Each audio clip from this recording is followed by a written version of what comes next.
Decía yo en la presentación de este programa que íbamos a tratar con especialistas sobre el cómic y qué más que presentarles en este momento al escritor Manuel Yibre Otero, quien es un investigador del cómic, y también a Junior Gómez, quien es dibujante del cómic, con quien vamos a aprender muchísimas cosas sobre este importantísimo tema, y que desde ya vamos a invitar a Junior a que empiece a ilustrarnos, a dibujar un poco sobre lo que es el cómic para que nos vayamos edificando. Y también contigo, Yibre, vamos a empezar hablando sobre lo que es el cómic realmente, cómo se conoce esto. Bueno, gracias de nuevo, Flor Ángel, por invitarme a Sala de Arte. Tenemos un buen tiempo curioseando acerca de lo que es el cómic, y mucha gente se preguntará cómo yo caigo en esto, ¿verdad? Porque todo el mundo sabe que yo escribo, y quizás esa es la razón fundamental. Un cómic se podría decir que tiene dos partes básicas. Es muy común que la gente vea cómics que están firmados por dos personas, no por una, lo cual significa que hay una de ellas que es quien escribe el texto, quien escribe la historia de lo que se lee, y otra persona es quien dibuja, quien hace el cómic. Entonces, yo pienso que quizá la definición más básica de cómic es un elemento gráfico, algo gráfico que nos cuenta algo. Eso es quizás lo más básico. Entonces, en ese sentido, siempre hay escritores y hay artistas que están muy ligados al cómic por el hecho de que es un elemento de narración, de que es un elemento de contar cosas.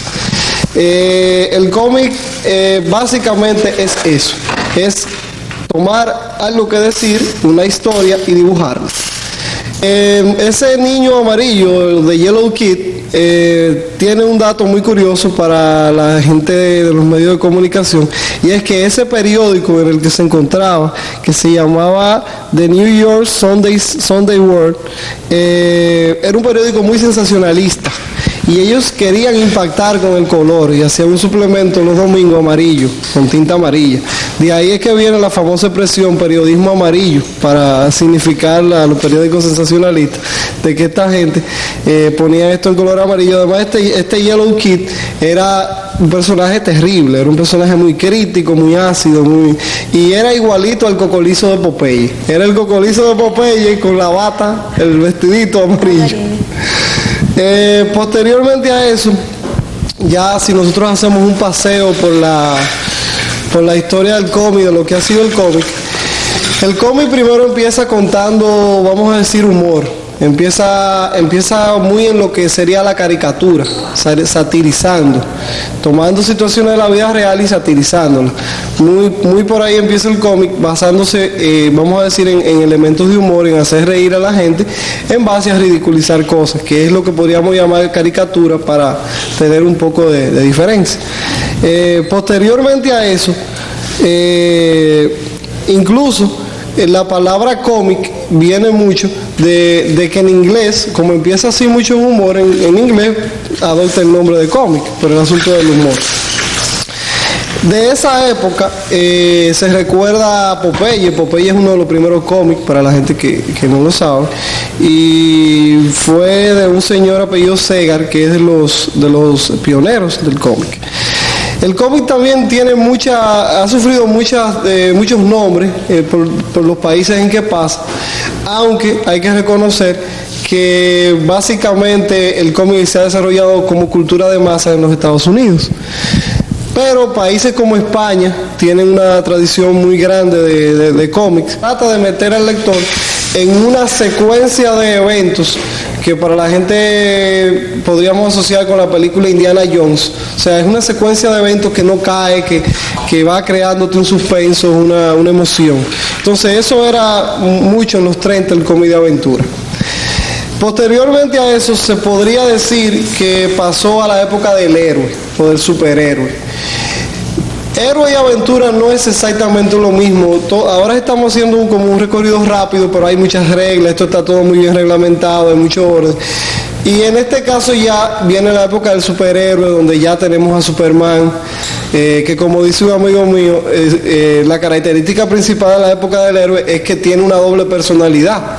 Es una persona común y corriente, y después se pone una máscara, un disfraz, una cosa, y es un héroe. Entonces dice un amigo mío que cómo es que el disfraz de Superman son unos lentes. Él se pone unos lentes y ya le está listo para ser superhéroe. Entonces de esa época del superhéroe, ya estamos hablando de los 40, surge ese Superman, creo que anda por los 46, por ahí, no tengo la fecha exacta. Fue creada por dos señores que se llamaban Siegel and Schuster, y mucha gente dice que ahí es que empieza la época de oro del cómic, porque realmente empiezan todos estos personajes que nos atacaron a nosotros en nuestra infancia. También fue el origen de una compañía que se llama DC o DC Comics, que es famosísima y es quien la que tiene los derechos de la mayoría de los superhéroes. Entre el cómic de los héroes y el cómic de aventura, yo voy a hacer un paréntesis para mencionar un cómic que se llevó a la televisión. Bueno, aquí vamos a aprovechar también.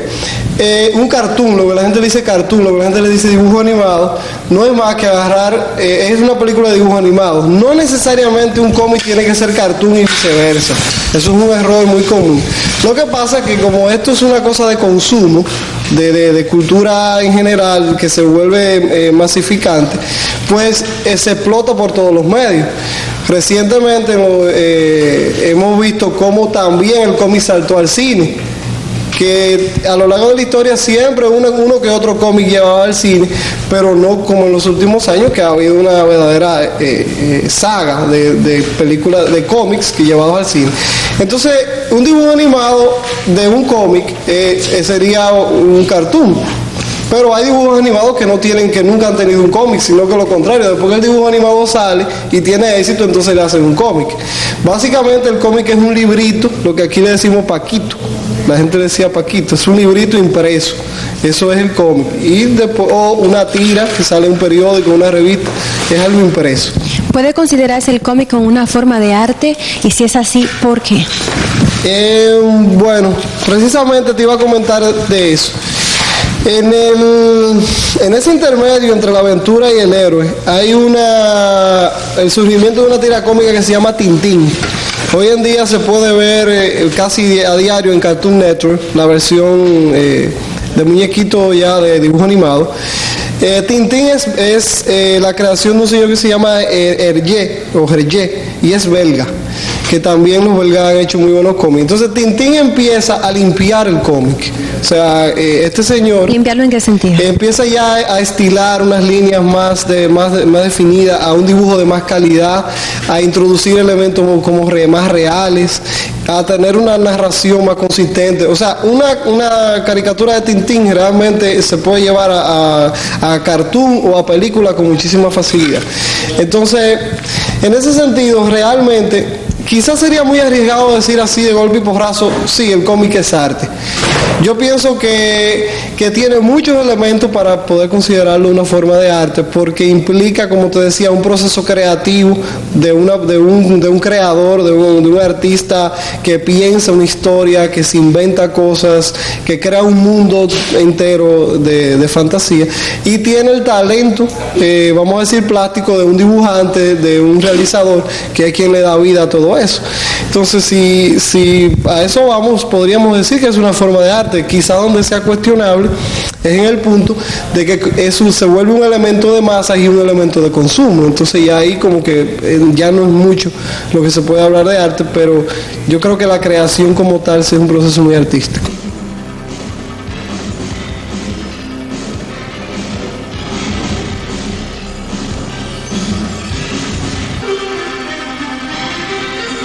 También ya has creado tu propio cómic, tu personaje.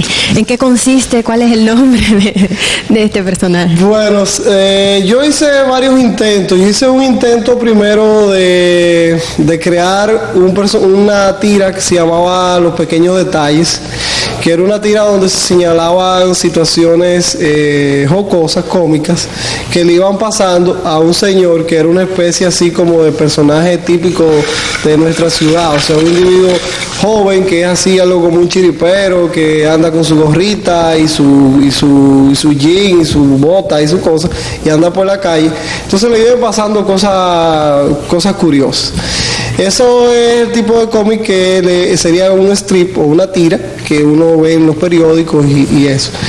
Después de eso, el personaje se llamaba Chepe y así vivía haciendo un reguero vivían pasando muchísimas cosas terribles. Posteriormente yo pensé ya en algo más formal, en algo con más con argumento y con más personaje y más carácter, que se llamaba Gus. Era la historia, o es la historia de un gusano que se desenvuelve a nivel del mundo de los gusanos, y hay una serie de personajes creados de ese mundo. Por ejemplo, hay un saltamonte, hay otros gusanos, hay un grillo, o sea, hay personajes de ese mundo, que sería el mundo de los insectos, pero muy, muy dibujados de forma muy cómic, muy caricatura, no que el insecto te produzca ningún tipo de sentimiento negativo, sino todo lo contrario, es un gusano muy cariñoso, muy bonito. Esos cómics todavía están en viñetas, ninguno se ha realizado más allá de esbozar personajes y esbozar alguna historia, porque aquí es muy difícil tú conseguir que ese trabajo se te publique y hasta cierto punto se te remunere para tú poder dedicarle más tiempo a eso.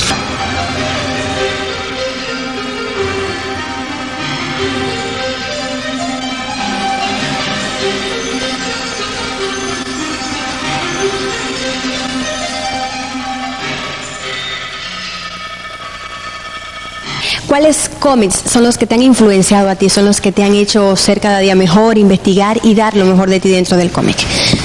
Bueno, en esto del cómic es un poco difícil hablar de qué más y qué menos. Yo creo que, y Junior podría confirmarte esto, yo creo que cuando uno es herido por la pasión del cómic, a uno le gustan todos. Pero sí, ciertamente podemos hablar de estilos y podemos hablar de géneros. Como estábamos hablando de héroes, superhéroes y todo eso, pero también el cómic ha tenido diferentes enfoques. Han habido de cómics eróticos, muy eróticos, como Barbarella, la famosa vampiresa española, o la Betty Boop americana, la gatita esta que era muy erótica. También ha habido cómics muy oscuros, por ejemplo Batman es un cómic muy oscuro, muy delicado. Batman es realmente un cómic delicado. En Batman hay sentimientos muy oscuros a veces y cosas bien raras.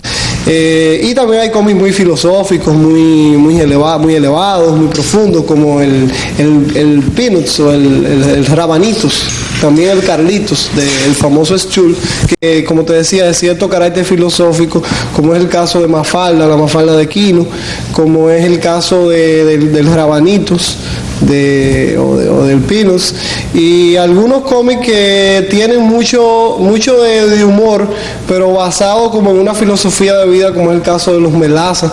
No sé si recuerdan los Melaza, que es un matrimonio que siempre vive haciendo cosas terribles.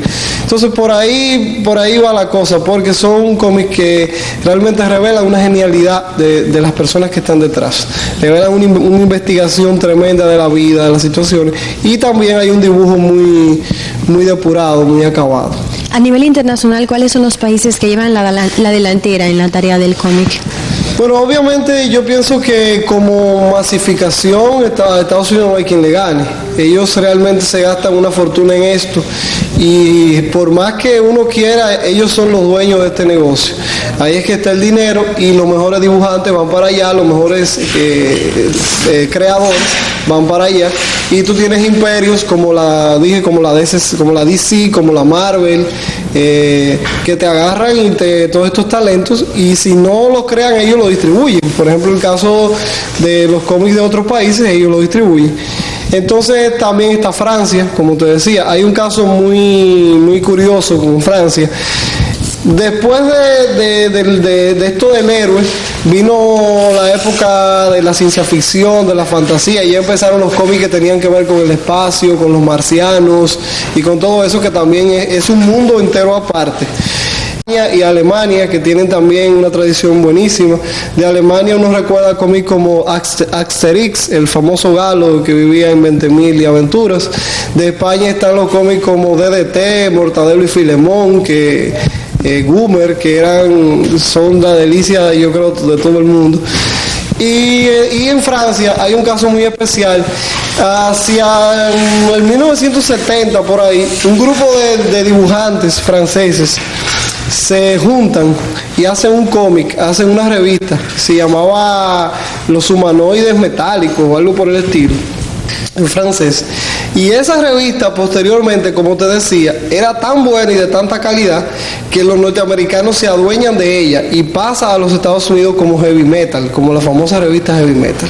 O sea que el heavy metal nació en Francia, la revista de cómic, que hoy en día quizá la institución, en términos de cómic, si tú le preguntaras a Junior y casi a cualquier dibujante de cómic, no animador, porque si es un animador te diría, no, yo quiero trabajar en Disney, pero heavy metal es el Disney de la gente que dibuja cómic. Todo el mundo quisiera ir para allá. Gibre, en nuestro país, ¿cuál es la situación real del cómic? ¿Qué tantas personas han incursionado en este tipo de arte y con cuáles elementos cuentan para iniciarse, para desarrollarse en este arte?